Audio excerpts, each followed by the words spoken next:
You are not limited by the body, and thought cannot be made flesh. Yet mind can be manifested through the body if it goes beyond it and does not interpret it as limitation. Whenever you see another as limited to or by the body, you are imposing this limit on yourself. Are you willing to accept this when your whole purpose for learning should be to escape from limitations? To conceive of the body as a means of attack and to believe that joy could possibly result is a clear-cut indication of a poor learner. He has accepted a learning goal in obvious contradiction to the unified purpose of the curriculum, and one that is interfering with his ability to accept its purpose as his own. Jesus returns to the discontinuity of thought and flesh, mind and body. As we have seen many times, the body is a projection of the mind's thought or purpose, the guilt-laden limitation of the ego, or the forgiveness that undoes all limits, restoring us to the limitless. To believe that the limits of attack, not seeing the sonship as a whole, can bring us peace is insane. To attack another is to attack ourselves, depriving us of the joy that comes only from joining with others. We have to release the ego as our teacher and accept Jesus instead. His curriculum ends the separation, for it is based upon shared interests, which unifies our purpose with Him and therefore with God. As we now read, joy is unified purpose, and unified purpose is only God's. When yours is unified, it is His. Believe you can interfere with His purpose and you need salvation. You have condemned yourself, but condemnation is not of God. Therefore it is not true. No more are any of its seeming results. When you see a brother as a body, you are condemning him because you have condemned yourself. Yet if all condemnation is unreal, and it must be unreal since it is a form of attack, then it can have no results. Our unified purpose has now shifted from guilt to forgiveness, separate to shared interests, and we are able to see that our attacks are on God, ourselves, and others, and they have no effect. Their seeming results are not true.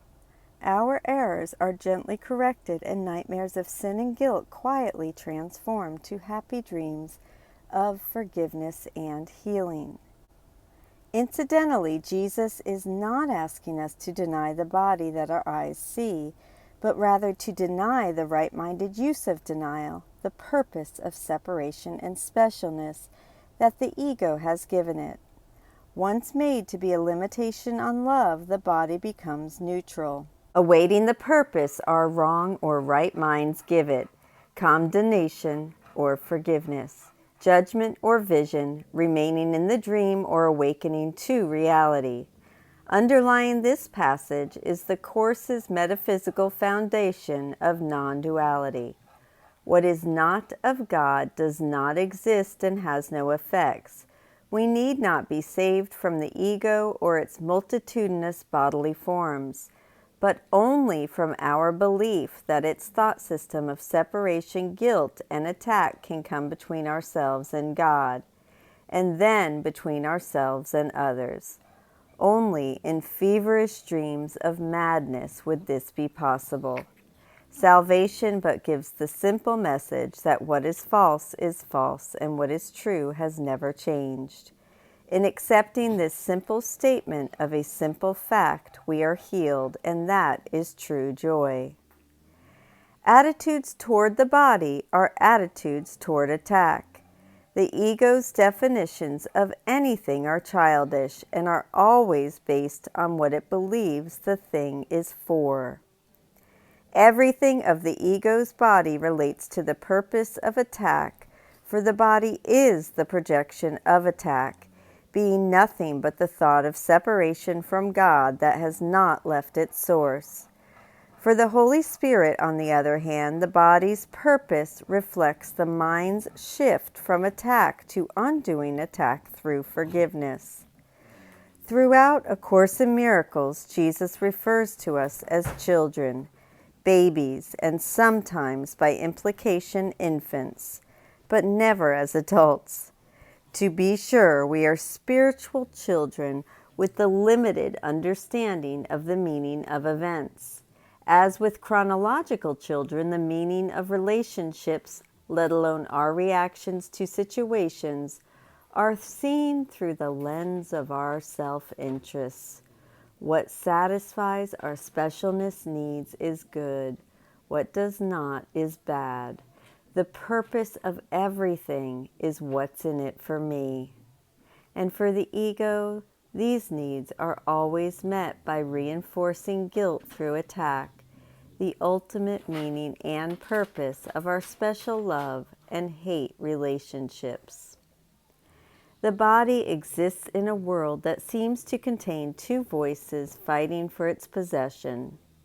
In this perceived constellation, the body is seen as capable of shifting its allegiance from one to the other, making the concepts of both health and sickness meaningful. My dogs are making me laugh, I'm sorry. The Holy Spirit, of course, does not fight, but the ego believes it is at war with him. And since, strictly speaking, the ego does not know about the Holy Spirit, it is really at war with the power of the mind's decision maker to choose the Holy Spirit and his atonement. This mind's power is the ego's ultimate enemy, which it seeks to defeat by rendering it impotent through the strategy of mindlessness, the making of the body. I'm going to stop there. We still have a way to go in this section, and this is a good place to stop. I love you. I will see you tomorrow. And I wasn't going to say that anymore, but I'm saying it for this one. Have a beautiful day. Bye.